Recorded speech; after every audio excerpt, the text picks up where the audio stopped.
What's up guys, Eric here with At Home in the Future. We check out the latest gear and gadgets for modern families. Hey, if you dig this video, make sure you hit that like button and don't forget to subscribe if you want to see more videos like this. Alright, with so many new rideable gadgets in the market, you may be looking for a new way to get around or something new to try. So you may have seen some of our coverage of e-bikes recently. One of our favorites was actually the Gen3 Outcross. And I noticed that they also have a new line of really cool looking electric scooters. Now, if you live in any major metro area, you've probably seen people on scooters exploring the town, maybe some tourists, maybe people who work nearby and live in an apartment and want to commute to work an easy way. Electric scooters are actually really cool these days. So I've had the opportunity to check out Gen3's new Verve Pro scooter over the last month or so. If you're in the market for one of these scooters, this is definitely something that's worth checking out. It's got a lot of power to it. I think a 350 watt motor. It folds. It's really portable. If you're looking at like an electric rideable, something like an electric bike, a scooter is actually a really interesting alternative because it's a lot easy to transport it. Anyway, I've been spending a lot of time riding this thing, so let's talk about how it is to put it together and put it to use. First things first, I found the Gen3 Verve Pro surprisingly easy to set up. It comes in a pretty big box. It may surprise you if you just looked at the product shots online to get this big box to unbox, but really easy to open, really easy to set up. The scooter itself weighs about 40 pounds, so when you open the box up, you just lift it out, lift up the stem, and really all you have to do to put it together is open the small toolkit, attach the handlebar to the stem itself, and just put in a few hex screws. All in all, it takes maybe 10 or 15 minutes.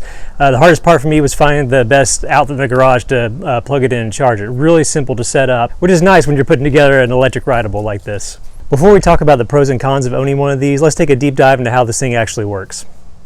This is my Verve Pro all folded up right now, so let's just take a look at all these different parts and how you kind of get it set together and ready to ride. So this is the latch mechanism. Is really the only big mechanical part on here, beyond obviously the wheels and the motors and stuff, but this is the only assembly step you'll need to do if you want to get it ready to ride. So down here, I've already unlatched this just for the sake of doing this one-handed here, but there's a little latch where when you fold the stem down, it keeps the stem in place and makes it where you can actually use this to pick it up like a bar. So all you do to get it going is just lift the stem right here until it's in place, and then you just take this latch right here. It has this little metal locking mechanism, and you just pop into place until it clicks and make sure it's nice and secure, and that is it. That little thing will hold fairly strong. So as you can see, this is the deck of the Verve Pro. It's got a nice rubberized finish, and actually a really tough one. It's not something you can just like flake off with a thumbnail or anything. It's actually something that should stand up to some punishment over time. But the battery is actually located here along the bottom of the scooter. Your charging port is down here at the very bottom. It's got this little cover here,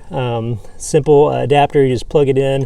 It takes about 7 hours to charge all the way from zero, but if you're topping off, it doesn't take nearly that long. So you can see these awesome wheels. These actually are one of the coolest features of this scooter to me, because they're actually tires that you can't puncture because there's no air inside of them. It's just a nice rigid squishy wheel back here. Really cool. You can see the tail light in the end. I'll show you how that stuff lights up in just a second. There's that locking mechanism when you have the stem folded down. Around the front, again, same type of puncture-proof tires. It also has a suspension system, and we'll talk about that later in the review. But that's kind of nice when you're going over some hard curbs and stuff like that.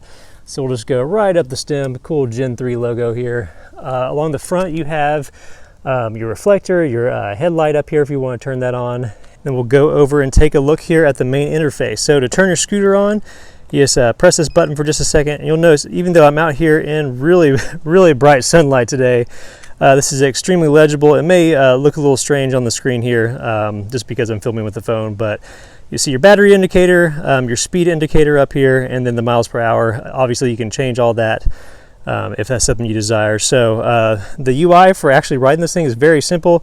You got these grippy grips on each side. You have your thumb throttle, which is really easy to activate, and then you have your brake over here.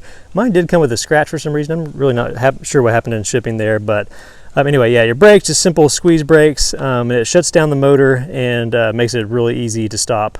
You also have this little bell built in. You just twist to activate that. So really simple here. To change modes, you just press this button. You'll see it'll switch to the faster ride modes here. Kind of like pedal assist on an electric bike. If you're used to that, you can choose this, where right now I think this will go up on 2, it'll go up to like 12 miles an hour. And on 3, I think it hits a max of 18 miles per hour or so. But on the low setting, which is good to start on, there's the walk assist mode if you're walking beside it. But if you want to go slow at first and you're not used to riding one of these things, it's good to stick with that one setting. So I think it tops out like 8 or 9 miles per hour, pretty low key. But yeah, your battery indicator's right here and everything. If you want to turn on your headlights, you just double tap, and you'll notice that my headlights are now activated. Again, it's super bright out here, but you can see those are going. And way down here in the back, you can see my tail light is going as well. So really simple interface there. You can see the Bluetooth connection if you're connected to the app. We'll talk about that a little bit later on, but simple to use and simple to ride. All right, so let's skip to the part of the review that you probably actually tuned in for. What's it like to actually ride this thing? Is it actually any good? What are the pros and cons? Let's go through all that. So I'll start first with all the things that I really love about this thing, and there's quite a few to list here. So the first is it's actually a lot of fun to ride. Tons and tons of power. So you may have ridden maybe a cheaper electric scooter before, or even maybe one of the city ones that you can rent or something. But I was surprised by how much pep and get up and go this thing has. It's really, really confident to ride. So smooth, fast acceleration. It can go probably faster than you want it to go, just depending on how confident you are in a scooter like this, but a lot of fun to drive around. Really good handling, suspension feels nice, the acceleration feels really great. I did notice maybe going up some hills or inclines, you can lose a little bit of that torque, I guess, and that's for somebody who's only about 160 pounds, but pretty much all the pep that you'd want out of something like this. Really easy to control. The braking is smooth and easy. So yeah, a lot of fun to ride these things around, and I had a lot of fun doing that, testing it over the last month. It's also nice to know this thing has pretty much all the range you could possibly need. They say, 30-mile range on this. I haven't actually tested those upper limits just because I think that would take quite a bit of riding to do that, but riding it around the city or some trails around here or campgrounds and stuff, I didn't even worry about battery life, which is an awesome thing about new vehicles like this. And basically everything that Gen 3 makes seems to have a pretty great battery life. Let's talk about something else I like, which is how easy it is to actually store this thing and tote it around. So one of my favorite features is this collapsible stem here, which actually makes it fairly compact. So now I have an F-150 pickup truck that I carry my stuff around in. It's great for the bikes and everything else, so I don't have to worry about this as much. But even we're going on a beach trip here in about a month. Even if I wanted to take this along with me, it's small enough that you could throw it on like the floor near a back seat, or you could throw it in the back of the car. It only weighs about 40 pounds, which is still heavy, but it's mostly that battery weight at the bottom. That stuff weighs quite a bit. But if you're looking for a way to get around that actually goes along with the type of vehicle you have, maybe you're looking for something that's really easy to transport, then the Verve Pro is a really good option for that. Two more things I really appreciate about this scooter. The more I use it, the more I like it. The first is the display. Like I mentioned earlier, just kind of looking around the scooter itself. As you can see, even in our video here with just my phone shooting at it, it's really, really bright. And the dark background and white light for the display is very visible, very easy to see. So even on a super sunny day, it's something that you can tell immediately how fast you're going. You can see your battery level is really easy. It's very glanceable, very big, super high quality, so really dig that. The other big thing, and something that we haven't really touched on yet, is this scooter is actually app enabled. So it's got Bluetooth built in, which is really cool, very easy to connect to, but you can just go, I use an iPhone, you can go grab their app from the App Store and install it. And what that does is actually unlock some advanced features for you. You can use maps built into it. You can change different settings. One of the first things I did actually was when you get on this out of the box, to make it actually activate and go to use the throttle, you actually have to kind of kick off the ground a little bit, and then the throttle will kick in. One of the first things I did was change that setting where I can just step on it and immediately activate the throttle if I want to with my thumb without having to kick off first. So that's really easy to change. Another cool security feature built into it too is you can actually lock the scooter by opening the app and turning the motor off entirely until you turn it back on with the app again. So if you're in a coffee shop or something and you want to add a little bit of extra layer of security, or if you have kids that want to use your scooter and they're grounded and not supposed to ride it, that's another great feature. So really cool things, lots and lots of stuff to like about the Verve Pro. All right, with the scooter this great, is there stuff that I don't like about it? Yeah, there actually are a few little things that I'd probably change, or just some issues I've run into with it over time. So the first of those things is the suspension I talked about in the front. You kind of have these shocks like you have on a mountain bike or an e-bike or that sort of thing. So they look really cool. You do feel them a little bit, but I didn't feel them all that much. So going over curbs or sticks or anything in the ground, they do help a little bit, but for having such a obvious suspension system built in, I kind of expected more of a suspended ride kind of feel. If you're expecting like to be jumping off ramps or something with this and not feel it, the suspension probably won't be all that impressive to you. Another thing that I'd tweak if I could is actually the UI for the display itself and actually operating the scooter. So again, it's super visible, easy to use, just that one button interface. But what I wish would be different is that button would be located on the handlebars or something. The reason why is because if you're riding, maybe you want to use a higher power mode or a lower power mode. If you're going to switch those things, you really have to come to a stop, get off the scooter and push the button and cycle through those modes. Little tweak, but I wish that UI button was actually located by your thumbs or something where you could actuate it easily like that.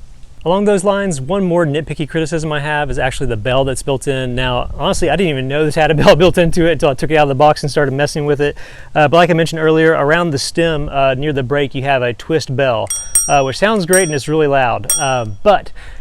Something I noticed with it is that I had a hard time actually using that bell. To do the twisting motion, I just feel like, especially since it's on the brake hand, I feel a little bit less secure sometimes. A lot of times if you're ringing that bell, it's for somebody to get out of the way or you're worried you're going to have to stop abruptly. So taking your hand off the brake and twisting that can be a little bit of an issue. All right, if I had one big worry about this scooter, and this is something I've actually run into, it would be the quality of this latch mechanism in the front. So super easy to use. You probably recognize that sort of latch if you've used an e-bike before that collapses, because they all use this kind of interface. But the problem I ran into with this is it actually got stuck closed where I could not get the stem back open to lay down again. I think it was just a defective latch. I actually emailed GEN3 support and right away they got back to me. They sent me a whole new latch mechanism that was actually pretty easy to change out. But if I'd been somewhere where I needed to collapse this to transport it, I probably would have been stuck. So just something to look over when you get yours in the mail, kind of go over it and do a quality check. Make sure that latch mechanism really easily opens and closes and feels nice and secure and everything. That could be a problem that you run into down the line. All right, so you've heard everything I like, you've heard everything I don't like. Would I recommend this scooter? Would I get it again if I had the opportunity?